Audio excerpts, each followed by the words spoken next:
But today we are going to learn about plumbing sinks.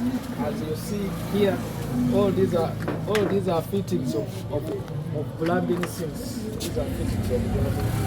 So this is 1.25. As you see, this size is 1.25, and this is called an elbow. It's an elbow, PPR elbow. And this is the 3/4 T elbow, T. It has 3 junctions. You have this one, and this one. So it's called the PPRT junction. So if you come here, you can see this. And this is a union. Meaning this union can open it.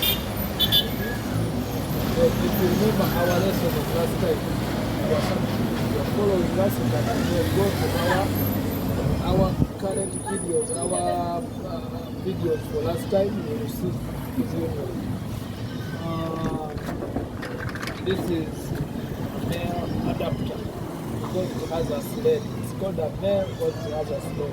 It's a split water adapter. Male adapter. So that is the lesson. Some line support us. The release was this